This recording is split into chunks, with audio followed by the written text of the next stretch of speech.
అవునన్నా ఇప్పుడు చనిపోయింది కదా. అవును. కేటీఆర్ పోలేదు. ఎందుకు పోలేదు అంటే అమెరికాలో ఉన్నాడు. ఓకే. మరి కవిత ఇక్కడనే ఉంది కదా. అవును. కేసీఆర్ ఇక్కడ ఉన్నాడు కదా.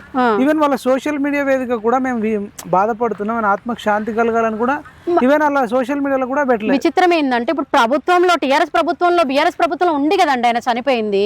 ఇప్పుడు రేవంత్ అన్న పరిపాలిస్తున్నాడు ముఖ్యమంత్రిగా అంటే కారణం ఎవరు? బాలకృష్ణ అన్న కూడా కదా. ఆయనకి ప్రభుత్వ లాంఛనాలతో ఆయనకి నివాళులు అర్పించాలి కదా, ప్రభుత్వ లాంఛనాలతో ఆయనకి చేయాలి కదా కదా. మరి ఎందుకు చేయలేరండి? ఎంత అసలు మాట్లాడడానికే ప్రభుత్వ లాంఛనాలతో ఎందుకు చేయాలి? ఒక్కరు పోలేదు. అది కాదు, కేసీఆర్ ప్రభుత్వం పోవాలి, ప్లస్ ప్రభుత్వం తరపున ప్రభుత్వం తరపున పోవాలి. ఏది కేసీఆర్ బీఆర్ఎస్ ప్రభుత్వం ఉంది కదా, సారీ పార్టీ పోలేదు. ప్లస్ పార్టీలో ముఖ్యమైన వ్యక్తులు హరీష్ అన్నను పంపిస్తారు. ఎందుకంటే వీళ్ళు కూడా పోకపోతే బాగుండదు, జనాలు వచ్చేసి ఉమ్ముతారు కాబట్టి పంపిస్తారు. ఏది హరీష్ అన్నని. ఇప్పుడు కేటీఆర్ వెళ్ళాలి, ఎందుకంటే మీరు వాళ్ళ సింహాసనం మీద కూర్చున్నారు కారణం అంటే ఒక అందరు వ్యక్తుల్లో ముఖ్యమైన కారకుడు అన్న కూడా కాబట్టి కవితక్క పోవాలి, హరీష్ అన్న పోవాలి, ప్లస్ తర్వాత వచ్చేసి కేసీఆర్ పోవాలండి. అసలు గద్దెక్కింది సీఎం చేసిండే ఆయన కూడా కారణము కాబట్టి ఆయన కూడా పోవాలి, కేసీఆర్ సార్ కూడా పోవాలి, రామన్న కూడా పోవాలి. యాగం చేస్తున్నట్టు మరి బిజీ ఉన్నాడేమో. ఎర్రవల్లి ఫామ్ హౌస్ లో కేసీఆర్ చండీ యాగం చేయడానికి కోట్లు వచ్చింది కూడా వీళ్ళ లాంటి వాళ్ళ కదండి. జిడ్డ బాలకృష్ణ కూడా ఒక కారణమే కదా. వాటి రోజున చండీ యాగం చేయడానికి నీకు పైసలు ఎక్కడి నుంచి వచ్చినాయి? ఇవాళ పార్టీలో కూర్చొని ముఖ్యమంత్రి 2 సార్లు అయితేనే కదా. ప్రతికూల పరిస్థితులను అధిగమించేందుకు సంకల్పంతో చండీ. నీ దగ్గర గిన్ని పైసలు ఉంటే కొండ లక్ష్మణ్ బాబు దగ్గరికి ఎందుకు వస్తుండేవి పార్టీకి ఆఫీస్ ఏమని? మరి ఈ బిజీలో ఉండి పోలేదమ్మ నేను. అదే ఇది పెట్టడానికి బిజీ ఇది కదండి. ముందు మనిషి కనబడాడు కదా. మనం లాంటిది ఇంత శత్రువులైన ఒకసారి ఆకలి చూపు చూస్తాం కదండి, అంతకంటే కరగినమా మీరు నేను ఒక్కటే చెప్పదలుచుకున్నా ప్రభుత్వానికి, ప్రజలకి, సమాజానికి మొత్తము ఫస్ట్ ముందు మనం మనుషులము, తర్వాత మన పార్టీలు, మన హోదాలు మనకి కదా. అంత పెద్ద గొప్ప వ్యక్తి ఆయన, నిజంగా చాలా గొప్ప వ్యక్తి. ప్రభుత్వ లాంఛనాలతో వాటి రోజున ఆయనకి దాన సంస్కారాలు జరిపించాలి. అటువంటి వ్యక్తిని కూడా ప్రభుత్వం జరిపించలేదు. మరి కనీసం రేవంత్ అన్న కన్నా సోయి ఉండాలి కదా, ఎందుకు జరిపించలేదు ప్రభుత్వ లాంఛనాలతోటి? చెప్పండి. ఇప్పుడు గద్దరన్న చాలా ముఖ్యమైన వ్యక్తి మనకి. ఆయన పాట ద్వారా ఆట ద్వారా ఆయన తెలంగాణ తెచ్చుకోవడానికి ముఖ్యమైన వ్యక్తి. ఆయన కూడా గద్దరన్నతో పాటు ఈ అన్న కూడా చాలా ముఖ్యమైన వ్యక్తి. డబ్బులు ఇచ్చిందట రసమై బాలకిషన్ అన్న గానీ, అదే కదా వాళ్ళ ఆటకి, పాటకి, మాటకి. ఈవెన్ గద్దరన్న అక్కడ పాడాలన్నా, మాట్లాడాలన్నా, ఆడాలన్నా డబ్బులు పెట్టింది జిట్ట బాలకృష్ణ రెడ్డి అన్న. పెట్టిన దానిలో one of the member Jitta Balakrishna Reddy అన్న కూడా. ఇప్పుడు గద్దరన్నకు జరిపినప్పుడు జరపాలి, మంచిదే జరపాలండి. గద్దరన్నకి హ్యాట్స్ ఆఫ్ ద సెల్యూట్. ఎందుకంటే ఆయన పాటతో ఇట్లా మొత్తం ఉవ్వెత్తున మొత్తం తెలుగు 2 రాష్ట్రాలను ప్రపంచాన్ని ఊగించిన వ్యక్తి ఆయన.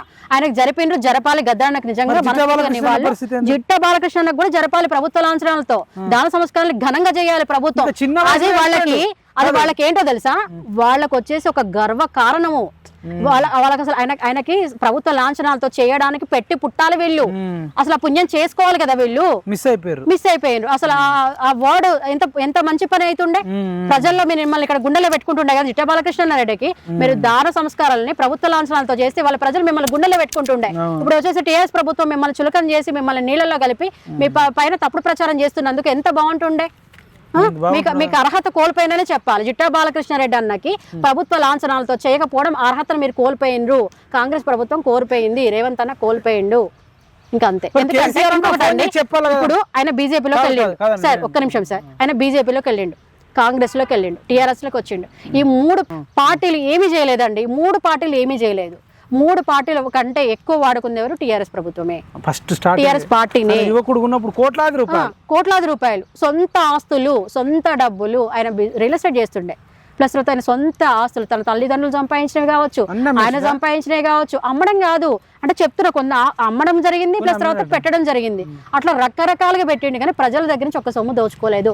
ప్రజలకు ఎన్నో చేసిండు ఆయన. అటువంటి వ్యక్తిని వాటి రోజున ప్రభుత్వ లాంఛనాలతో చెయ్యాలి. ఈ ప్రభుత్వాలనే టీఆర్ఎస్ లో ఉన్నాడు ఆయన, కాంగ్రెస్ లో ఉన్నాడు. ఒక బీఆర్ఎస్ కి సొంతం అవ్వలేదు కదా వ్యక్తి. అప్పుడు మీది కూడా బాధ్యతే కదా. మీ పార్టీలో కూడా కొన్ని రోజులు ఉండిపోయింది కదా. ఉన్నా లేకున్నా ఉద్యమకారుడు కదా మేడం. ఆయన ఒక భువనగిరి తెలంగాణ ఉద్యమకారుడు. భువనగిరికి సొంతం కాదు. వాటి రోజున ఈ ఉద్యమకారులు వల్ల తెచ్చుకున్న తెలంగాణ రాష్ట్రం ఇది. తెలంగాణ రాష్ట్రంలో ప్రతి ఒక్కడు ఎవరైతే ఏ పౌరుడు పరిపాలిస్తున్నారో, ఇవాళ ఏ పదవుల్లో ఉన్నారో మీరు ప్రతి ఒక్కరు ఆయనకి పాదావందనం చేసి సెల్యూట్ చేయండి దయచేసి. అవి ఫోటోలు తీసి పెట్టండి మాధ్యమాలు అన్నిట్లో, యూట్యూబ్లలో కానీ ప్రతి దానిలో పెట్టండి. కవిత ఎందుకు పోలేదు అంటారు?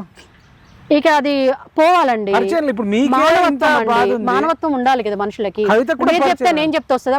వాళ్ళకు ఉండాలి. మనం చెప్పేది ఇప్పుడు, వాళ్ళకి వచ్చేది ఎప్పటికీ కదా. కొంతమంది చెత్త డాష్ డాష్ కొడుకులు పెడుతున్నారు నా విషయంలో. ఏది ప్లస్ మీరు ఆమెకు అవగాహన లేనామని మాట్లాడిపిస్తున్నారని కొంతమంది. Plus voice of the world, voice of the world, world of the king. నేను ఒక ప్రొఫెషనల్ డబ్బింగ్ ఆర్టిస్ట్ ని. నాకు అసలు మోడ్యులేషన్ లో నాకు వాయిస్ ఎక్కడ తీసుకోవాలో తెలుసు, వాయిస్ ఎక్కడ హై చేయాలో తెలుసు, ఎక్కడ స్లో చేయాలో తెలుసు. కొన్ని వందల సీరియల్స్ కి వాయిస్ చెప్పినాను, కొన్ని వేల వాయిస్ ఓవర్స్ చెప్పినాను, కొన్ని ముఖ్యమైన సినిమాలకు చెప్పినాను. అదే మహేష్ బాబు గారి కాంబినేషన్ లో నేను స్పైడర్ మూవీలో అతనితో కలిసి యాక్ట్ చేసినాను. అదే దూకుడు సినిమా క్యాసెట్లు, దూకుడు సినిమా పెట్టినప్పుడు దూకుడు సినిమా క్యాసెట్లు ఆపేసినాం మేము. ఎందుకంటే 4 వాళ్ళ చేతిలోనే థియేటర్స్ ఉన్నాయని. డబ్బింగ్ ఆర్టిస్టులకి ఎక్కడ బయట నుంచి ఎందుకు తీసుకొస్తున్నారు మీరు? అండ్ డబ్బింగ్ వచ్చేసి బయట వాళ్ళని తీసుకొస్తుంటే అప్పుడు మేము నిరహార దీక్షలు చేసి ప్లస్ అన్ని చేసి ఉద్యమాలు చేసి వాళ్ళని ఆపిచ్చి తెలుగు వాళ్ళని పెట్టుకున్నాం. హిందీ సీరియల్స్ ఆపిచ్చేసినాం మేము. అట్లా మేము రకరకాల ఉద్యమాలు చేసినాం. ఏంటంటే ఇప్పుడు మీరు పెద్ద అయితే నేను అనేది గ్రేట్ పర్సనాలిటీ గురించి కాదు, వీళ్ళు చెప్పు. ఇప్పుడు ఏం చెప్తారు ఫైనల్ గా? కేసీఆర్ పోలే, రేవంత్ రెడ్డి కూడా నాకు తెలిసి పోలే, కవిత పోలే, కేటీఆర్ పోలే. వీళ్ళంతా ఈయన ప్రస్తుత సీఎం, ఒక మాజీ సీఎం, ఫ్యూచర్ సీఎం అయిదాం అనుకున్న వాళ్ళు కూడా పోలే. ఏం చెప్తారు మరి? కాదండి, వీళ్ళకి టీఆర్ఎస్ వాళ్ళు అంటారు మేము హరీష్ రావు ఒక్కడు పోయిండు కదా సరిపోతుంది అంటారు. అట్లెట్లా చెప్పండి. ఇప్పుడు హరీష్ అన్న ఒక ప్రభుత్వంలో ఉన్నప్పుడు ఆయన ఒక పదవిలో ఉన్నాడు, ఆయన పోయిండు. మరి ఈయన వల్ల వచ్చిన పదవిలో మీరు ముగ్గురు కూడా అనుభవించిందే కదా. ఆయనకేమో పదవి లేదు, మీరేమో పదవులు అనుభవించారు, కుటుంబ పాలన చేసుకున్నారు మీరు. మరి మీకు కొంచెమైనా చిత్తశుద్ధి ఉండాలి కదా, మీకు కొంచెమైనా జ్ఞానం ఉండాలి కదా. మీరు కడుపుకి అన్నమే తింటున్నారు కదా, కనీసము మీరు ఆయన ఇప్పుడు ఎవరో చెప్పడం ఏందండి, మీరు పోవాలి కదా. వాటి రోజున గద్దెనెక్కి మీరు కుటుంబ పాలన చేసి అందరు ప్రభుత్వంలో పరిపాలనలో మీరు పార్టీలలో ఒక నాయకత్వం తీసుకున్నారు. ఒక ఎమ్మెల్యేలుగా, ఒక ఎంపీలుగా, ఒకరు సీఎంగా, ఒకరు వర్కింగ్ ప్రెసిడెంట్ గా, రకరకాలుగా కుటుంబ సంతోషాన్ని వాళ్ళంతా తీసుకునే. సంతోషంతో నాకు పరిచయం లేదు, ఆయనతో అసలు నాకు సంబంధమే లేదు. ఆయన గురించి నేను మాట్లాడే నేను ఎప్పుడు నేను కలవను కూడా కలవలేదు. నాకు సంబంధం వల్ల ఎవరు రామన్న, కవితక్క, కేసీఆర్ సారు, హరీష్ అన్న. ఎందుకంటే మేము తెలంగాణ ఉద్యమంలో కొండ లక్ష్మణ బాపూజీ వారసులు కాబట్టి ఆయన సాక్షిగా జలదృశ్యంలో ఉద్యమం స్టార్ట్ అయింది కాబట్టి అట్లా మేము మాకు వాళ్ళు క్లోజ్ అయినారు. తెలంగాణ ధూమ్ధామ్ కోసం మేము ఫైట్ చేసినాం కాబట్టి, జాగ్రత్త కోసం మేము కలిసి నడిచినాం కాబట్టి అట్లా రకరకాలుగా. నాకు అసలు ఆ సంతోష్ గురించే తెలియదు. పోనీ సంతోష్ కూడా ఒక పదవిలో తీసుకున్నాడు కదా ప్రభుత్వంలో. తెలంగాణ రాష్ట్రం రావడం వల్లే కదా ఈ పదవులు వీళ్ళకి వచ్చినాయి, వీళ్ళు మోహరించింది, ప్లస్ వీళ్ళు గద్దెలు ఎక్కింది, ప్లస్ వీళ్ళు కుటుంబ పాలన చేసింది. మరి అటువంటి వాళ్ళు ఒక చిత్తశుద్ధి ఉండాలి కదా, మనుషులే కదా. ఫస్ట్ మనం మనుషులం కదా, పార్టీలు పక్కన పెట్టండి, పదవులు పక్కన పెట్టండి, మనం మనుషులం కదండి. వాటి రోజున అరిచేతులు కూర పెడితే 66 ఏళ్ళు గుర్తుండాలంటారు. మీరు పార్టీ ఇంత పెద్ద పదవులు 10 సంవత్సరాలు పరిపాలించండి, మీరు ఎందుకు పోలేదు? వాటి రోజున రేవంత్ అన్న ఎందుకు పోలేదండి? ఇప్పుడు సీఎం అవ్వడానికి, తెలంగాణ రాష్ట్రం తెచ్చుకోవడానికి ప్రముఖుల్లో ఆయన ఒక ప్రముఖుడు. మరి మీరు ఎందుకు వెళ్ళలేదు? ప్రభుత్వ లాంఛనాలతో ఎందుకు చేయలేదు? నేను ప్రశ్నిస్తున్నా ప్రభుత్వాన్ని. ఇప్పటిదాకా ఎవరు అడగలేదు, ఫస్ట్ టైం మీరు అడుగుతారు. అది మా హక్కు అండి. నేను ఒక తెలంగాణ ఉద్యమకారులుగా మా హక్కు అది. ఇప్పుడు నేను చచ్చిపోతే మీరు చేయకండి ప్రభుత్వ లాంఛనాలతో. నేను నా కోసం చేయమని అడగట్లేను కదా. ఇప్పుడు జిట్టా బాలకృష్ణ అన్న మీకు ఆయన ధనాన్ని దోచిపెట్టిండు, ఆయన భవిష్యత్తుని ఇచ్చిండు, మీకు ఆయన సేవనిచ్చిండు, ఆయన మనిషి మీతో పనిచేసిండు. మీరు ఒక పదవి కూడా ఇవ్వలేదు కదరా మీ బతుకులు. ఆయన పెట్టిన భిక్షతో మీరు పదవులు తీసుకున్నారు, పార్టీలు పెట్టుకున్నారు. తెలంగాణ రాష్ట్రం రాగానే తెలంగాణ ప్రభుత్వం వచ్చింది, టీఆర్ఎస్ పెట్టుకున్నారు. మరి ఆయనకేది పదవి? ఇప్పుడు ఆయన పదవి రావడం ఎందుకు? ఒక ఎమ్మెల్యే ఎంపీ రావాలనుకున్నాడు తెలుసా అండి? కొన్ని చెయ్యలేని పనులు. ఆయనకు కోట్ల ఆస్తులు ఉన్నాయి, కొన్ని కోట్ల ఆస్తులు ఉన్నాయి. కానీ ఒక ప్రభుత్వంలో ఇప్పుడు మనం చూడండి, మేము ఆడబిడ్డల పైన అన్యాయాలు జరుగుతున్నాయి, అక్రమాలు జరుగుతున్నాయి, ఇది తీసుకురండి, చట్టం తీసుకురండి అంటే ఇప్పుడు నాకు ఏదైనా పదవి ఇచ్చింది అనుకోండి, వీళ్ళని ఫైట్ చేయడం ఎందుకు? నేనే తీసుకొచ్చి నేనే సేవ చేస్తా కదా. మహిళల పైన ఏమైనా జరిగిందంటే ఎవరైనా నాకు కొడక చేస్తే కాదురా, చూస్తే మీ కాలు చేతులు తీసేసి మిమ్మల్ని ముక్కలు నరికి ఉరిగిస్తాం రా అని చెప్పేదాన్ని. నాకు ఏదైనా పదవి ఉంటే చెప్పడం కాదు, దీన్ని చేసి చూపించేదాన్ని, దీన్ని ఆచరణలో పెట్టేదాన్ని, దాన్ని తీసుకొచ్చేదాన్ని. అట్లనే అన్నేం చేసిండంటే ఎంతో మంది ప్రజలకు ఆయన సేవ చేసిండు. ఒక ప్రభుత్వంలో ఉంటే, ఒక పాలనలో ఉంటే, ఒక అధికారంలో ఉంటే ఇంకా చాలా ఎక్కువ చేస్తా అనుకున్నాడు. ఆస్తులు సంపాదించుకోవడానికి అందరిలాగా ఆయన వద్దాం అనుకోలేదు. ఎందుకంటే ఆయన కోట్ల ఆస్తులు ఉన్నాయి, కరగదీయని ఆస్తులు ఉన్నాయి. ఎంతో మంది అనాథాశ్రమాలకు ఆయన రాసిండు, కొన్ని ఎకరాలు ఇచ్చిండండి ఆశ్రమాలకి. మరి అటువంటి ఆయన ఇలా దాచుకోవడానికి రాలే కదా. అటువంటి ఆయనకి మీరు ఎందుకు ఒక టికెట్ ఇవ్వలేదు? ఆయన ఎంతో ఆశపడ్డారు ఒక ఎమ్మెల్యే కావాలి, ఒక ఎంపీ కావాలని. రాజకీయ భవిష్యత్తు లేకుండా చేసిండ్రు కదా 3 ప్రభుత్వ పార్టీలు ప్లస్ టీఆర్ఎస్ ప్రభుత్వము. ఇంకా దారుణంగా టీఆర్ఎస్ ప్రభుత్వంలో 10 సంవత్సరాలు ఉండి కూడా అన్నకు ఒక పోస్ట్ ఇవ్వలేదు.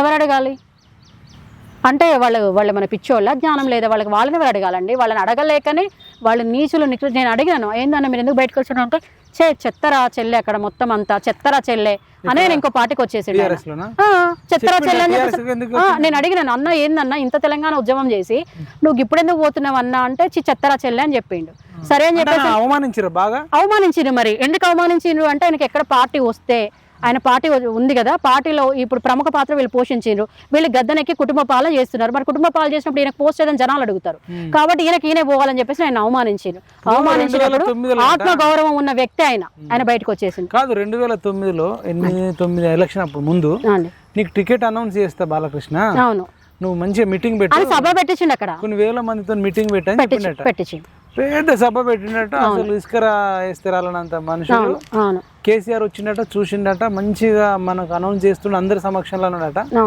స్పీచ్ కూడా అదరగొట్టిండట లాస్ట్ కు టికెట్ అనౌన్స్ చేయకుండానే దిగిపోవడానికి ట్రై చేసిండట అప్పుడు జిట్టా బాలకృష్ణ అభిమానులు లేపి ఇక్కడనే కొడతాం బయటకు పోనీయమా అప్పుడు అన్ననే ఆపిండు నిజమే అది అన్ననే ఆపిండు ఎందుకంటే ఆయన ఒక ఆత్మాభిమానం గల వ్యక్తి ఒకరికి కూడా చీమకు కూడా హాని చేయని వ్యక్తి జిట్టా బాలకృష్ణ అన్న ఒక యువ తెలంగాణ పెట్టి మమ్మల్ని మహిళలకు పిలుపునిచ్చిండు ఏమని మీ బీసీ బిడ్డలకి ముందు మహిళలకి ప్రాధాన్యత ఇస్తాం రా చెల్లె నువ్వు రారా మేము ఎమ్మెల్యేలను చేస్తాం ఎంపీలను చేస్తాం మహిళలకి ప్రాధాన్యత ఇస్తాం రా అని చెప్పి బీసీలకు ప్రాధాన్యత ఇస్తా అని చెప్పి నేను ఒక రెడ్డి అయ్యుండే కూడా అటువంటి మంచి వ్యక్తి అండి బాలకృష్ణ అన్న జిట్టా ఆ రోజు ఏం జరిగింది సభ కేసీఆర్ ఇట్లా పెట్టి అనౌన్స్ చేస్తే ఎందుకు అనౌన్స్ చేయలేదు అంటే చేయలేదు ఎందుకు అనౌన్స్ చేయలేదంటే ఈయన ఎక్కడ పైకి వస్తాడో ప్లస్ తర్వాత వచ్చేసి అట్లా మళ్ళీ హోమ్ మినిస్టర్ దాకా డిప్యూటీ సీఎం దాకా అయితే డిప్యూటీ సీఎం అయ్యే అర్హతలు ఆయనకు ఉన్నాయి ఎందుకంటే ధనబలం ఉంది ఇప్పుడు జనబలం ఉంది ఇప్పుడు ఇచ్చే బదులు ఇట్లాంటి వ్యక్తికి డిప్యూటీ సీఎం ఇప్పుడు ఈయనకి ధనబలం ఉంది జనబలం ఉంది బాలకృష్ణ అంటే మీరు ఒకసారి భువనగిరి ఇవ్వండి బ్రహ్మరథం పడతారు ఆయన ఎప్పటి నుంచో ఉన్న వ్యక్తి కదా ఇప్పుడు మొన్న కొత్తగా వచ్చిన వాళ్ళని ఇప్పుడు చేసిండే కదండి వాళ్ళు ఎమ్మెల్యేలు అయినరు